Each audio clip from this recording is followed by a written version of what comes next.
Welcome back to All This Math. This is Professor Parker. Make sure you are subscribed to the All This Math YouTube channel. Make sure that you like this video. Make sure that you share this video. Make sure that you drop a comment below if you feel so inclined. All right, now, in case you're wondering what we're going to do today, we are going to add three-digit numbers in two different ways, right? We're going to use the traditional algorithm for adding three-digit numbers, right? What some people will call old math, right? But then I'm also going to show you the visual representation of what is happening when we regroup or carry the one. All right, and we're going to talk a lot about what does that really mean when you say carry the one, or when somebody say carry the one. What does that even really mean for real? All right, so here's our problem. All right, our two add-ins are 856 and 478. Of course, the answer when you add numbers together is called a sum, all right, or a total. All right, so what I'm going to do is, let me get my marker. Purple marker. We start in the ones place. The ones place is right here, right? To the far right. So I do 6 plus 8. Now 6 plus 8, we know our addition facts. 6 plus 8 is 14. However, when we're using this method, and because we're dealing with the base 10 system, right? We use the base 10 system overall, you cannot have more than 9 in any one of these columns. 9 is the largest number that can go in any of these columns, right? Because 9 is the biggest single digit, right? In our number system. So what does that mean? I got 14. So I basically have to create a number bond where, because we're dealing with base 10, I break the 14 down into 10, a quantity of 10, and then whatever's left over is the other number. So I got 10 and 4. It's kind of like this. We got 14 people. The first 10 people get to go to the next level, right? Only the first 10. Only the first 10 get to go to the next level. Everybody can't go, all right? Everybody can't go. Right? Only the first 10. Only the first 10 can go to the next level. So we got 14, and the 4 got to stay. 4 of them got to stay in the ones place, right there, like that. And then the next, the 10 of them, 10 ones, right? They kind of graduate as a group. They go together, and they become a group of 10. A group of 10. One group of 10. So that's why we carry the 1. So when people say carry the 1, that's what they really mean. Right? Conceptually. And again, when we talk about new math is all about, it's not really new, but if we want to call it new math, it's cool. We can call it that. It's all about understanding the concept behind the math that a lot of us learned. Like, I'm 44 years old, right? People like myself, we learned it 35, 40 years ago, right? Right? But what's the concept behind it? A lot of us just memorized, oh, carry the 1, carry the 1. But we didn't understand what that really meant when we was carrying the 1. It's important for us to understand what that means. And important for you to understand, and for your children and your grandchildren, nieces, nephews, whoever, to understand what does it mean when you're carrying the 1. So we got a group of 10, right? With this group of 10 and this group of 10. So we got 7 10s right here. And how do I know they're 10s? Because they're in the 10s place. That's what that means. This means 478 means 7 10s and 5 10s. 7 10s, 5 10s. It's not just a 7 or a 5, right? It's not really just a 7 or a 5. It's telling us how many 10s we had. We got 7 10s and we got 5 10s. So we got 7 10s, 5 10s, and 1 10. Add them all up. 7 plus 5 is 12. 12 plus 1 is 13. It don't matter which order you add them in. You could do 1 plus 5 and get 6, and then do 6 plus 7 and get 13, right? Again, we're over 10, right? Well, we're over 9. So we got to break it down into a number bond. We got 10 and however many is left over, which is 3. Because 13 can be broken down into 10 and 3. 10 and 3. Just like with the ones, we broke that down into that 14 down into 10 and 4, 10 and 4. The first 10 people, they graduate to the next level. They go to the hundreds place, right? So the 3, they got to stay behind. They stay in the tens place. All right, so that's going to be a 3 in the tens place. And then that 10 tens gets grouped together into 100. That 10 tens gets grouped together into 100. Because how much money is 10 $10 bills? That's $100, right? What's 10 times 10? 100, right? Yeah. So we got 100. So that's a group of 100. That's one group of 100. That's why we carry the 1, because we got one group. One group of 100. That's why we carry the 1. We put it in the hundreds place. So we got a 1 up there, and then we got 1 plus 8 is 9. 9 plus 4 is 13. Now in this situation, technically we should break this down too into 10 and 3, because we got 13, right? But in this situation, we don't got to do that because there are no numbers in the thousands place. There are no numbers in the next place over. So we can just write 13, right? Knowing that 13, in this case, means 1300s. And 1300s is 1300. Or you can think of it as 300s and one group of 1,000. And 1,000 plus 300 is the same thing as 1300s. I say it again to make sure it makes sense. 1,300 is the same thing as having 1300s. If you got $1,000 and then you got $300, that's the same thing as having $1,300 bills. All right, so let me write my one. So I get 1,334. All right, that's the sum of 856 and 478. Now, let's do a visual representation, right? Meaning this, I'm gonna represent the digits in these numbers, these two different numbers, this way. Every 1 is gonna be represented with a circle. Every 10 is gonna be represented with a vertical line. Every 100 is gonna be represented with a box. Again, every 1 is represented with a little circle. Every 10 is represented with a vertical line. Every 100 is represented with a box. So let's rewrite 856 using these three symbols. All right, 856. So I got 800s.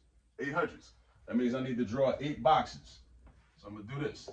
1, 2, 3, 4, 5. And I like to stop at 5, even though, because just to save space. And I'm gonna go to the next row. 1, 2, 3. That's 8. 1, 2, 3, 4, 5, 6, 7, 8. That's 800. Now how many 10s? 5, right? So I need 5 of these vertical lines. 1, 2, 3, 4, 5. How many 1s? 6. There's a 6 in the 1s place, right? 6 in the 1s place. So I need 6 little circles. 1, 2, 3, 4, 5, and 6. Now I do the same thing with 478. The same thing with 478. So how many hundreds I got? 4 of them. So I need 4 boxes. 4 of them, or 4 squares. Let's say squares, right? Keep it geometric, right? So I got 1, 2, 3, 4. And then how many 10s? I got 7. 7 10s. So I need 7 vertical lines. So I got 1, 2, 3, 4, 5, 6, 7. And then how many 1s I got? I got 8. 8 1s. That's an 8. So I need 8 circles. I got 8, so I need 8 circles. So I got 1, 2, 3, 4, 5, 6, 7, 8. Now, it's time to start adding everything up using the symbols. Not the digits, but these symbols. So we start in the 1s place. And look what I got written up here. The H stands for hundreds place. The T stands for the 10s place. The O stands for the 1s place. All right, everything is nice and organized in columns. Nice and organized. Now, what I do is, I know I got 6 of these and 8 of these. Altogether, I got 14. So because I got 14, I'm going to take 10 of them. The first 10, they graduate. They go to the 10s place. They graduate to the 10s place. That's what they're doing. They graduate into the 10s place. All right, so I'm going to circle 10. So I got 6, and then these 4 right here. Everybody can't go, but these 10 can go. And then they go over here, draw an arrow like that, and then I draw a line. Boom. So these 10 1s become a group of 10. Like 10 $1 bills becomes a $10 bill. 10 $1 bills becomes a $10 bill. Look what happened. Everything is color coded, right? So I circled it in black, or enclosed it in black. I drew my arrow in black, and then I wrote my symbol for 10 also in black. All right, now what's left? What's left is these 3. These 3 are left. These 3 are left. So we got a 3 right here. And then we do the same thing in the 10s column. Add up all the 10s. How many 10s do I have? How many 10s do I have? I had 5, right? And then I added this one, added another one, which makes 6. And then I got 5 right here, that's 11. 11 and 2 is 13. So the first 10 can go. Everybody can't go, though. Everybody can't go. Just like in life, everybody can't go, right? It's sad but true sometimes. You know what I'm saying? Everybody can't go. So the first 10, so we got 6 and then 4. Right? And then we going over here with it. And I'm going to draw a box.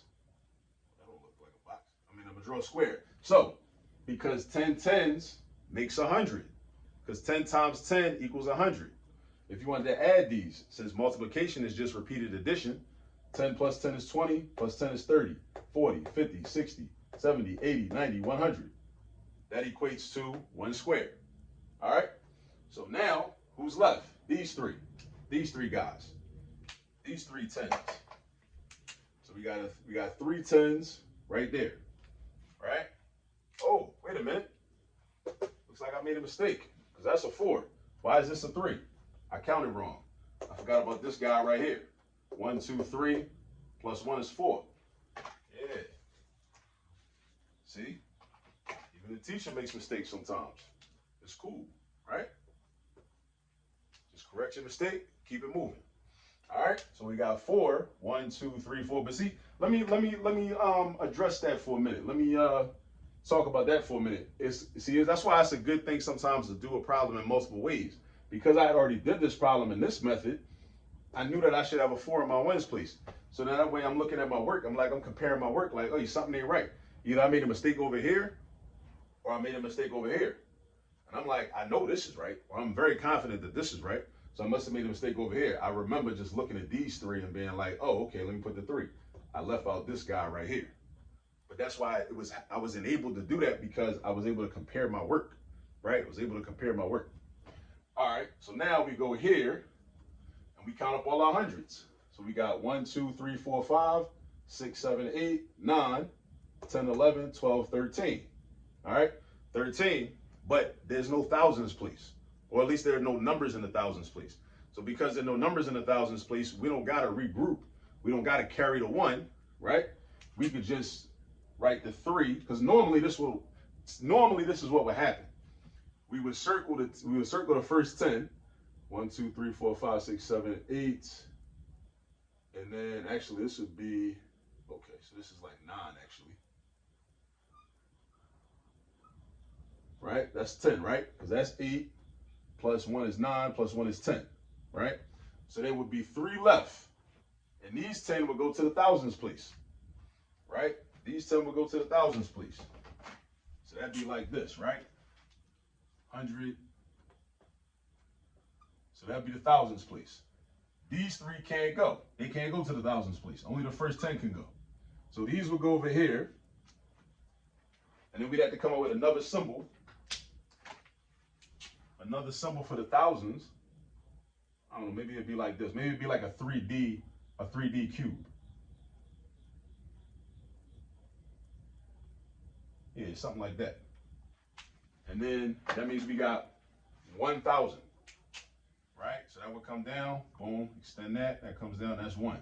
All right, and then we got this over here. Let me just write it in our symbols.